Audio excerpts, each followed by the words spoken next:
Fruit2Work exists to help people transition from the exit from the justice system back into society again as returning citizens. And we don't believe that a 12-month sentence should subject you to a lifetime of stigma.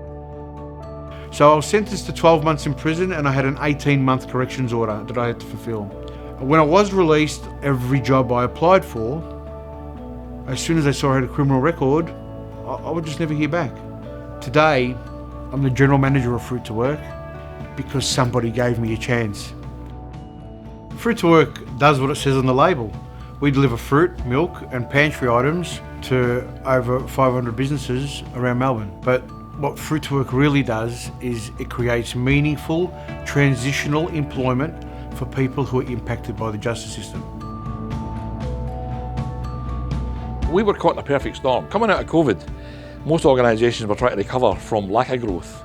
We were actually still trying to grow in fact, we doubled our business during COVID. The business was growing at a rapid rate. There was no such thing as no to a customer. Customer wanted the delivery on Monday, they wanted it in the morning, we would make it happen. One of the biggest problems that the business has faced is their delivery in full for the customer. Some guys would have a lot of deliveries to do and some wouldn't have as much. So very uneven in the process-wise of how we put jobs on the people. We were bumper to bumper. We'd have to set our process up in the morning with extremely high benches to pack on, walking up on pallets of steps, very unsafe. Packers weren't happy. They didn't have the systems and the processes to support that growth. The biggest gap within the business was the lack of communication between department after departments. For example, the service team to the warehouse, there was a missing link. Why are people running up downstairs, not changing orders? Why are we doing or adjusting runs at the last minute? The noise in the system was enough for me to say, we have to do something different.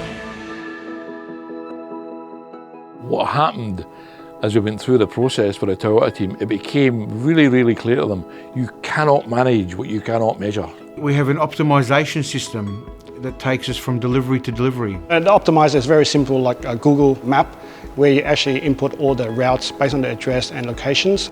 The guys wouldn't use it. Why didn't they use it? Because they didn't trust it. Within the Toyota, we see a problem as a good thing. It's a gap for us to improve and opportunity for us to develop our own, not only just the people, also the process. By breaking the business down, bringing in tools that we're able to assess how many deliveries we have, how big runs are, who's doing more work than others, we were able to pinpoint correct times to customers. You have to install processes, procedures and standards, which is what Toyota is all about. That allows you to control your organisation. To be given tools on how to improve the business was amazing. It just made us so much more efficient. It reduced the overburden. It gave us stability. We had standards. We didn't know what standards were. So everybody runs at the same course.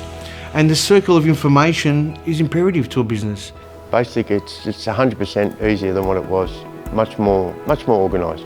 Yeah, making things safe for everyone, safe for the workers. Picking and packing side of it, seeing how structured it was and how smoothly the processes flowed was just fantastic. And as you can see, Lou and the team have done a fantastic job in here because it was all over the place before that.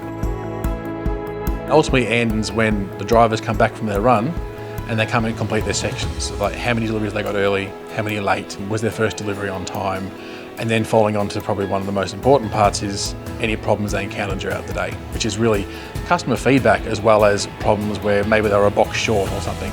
So we put it on the problem follow-up sheet or the PFAS to basically follow up and see what the go is. Having a visualised board and setting the day out with a lot more professionalism rather than just being a firefighter trying to put out fires as they started, and having a lot more organisation through the day.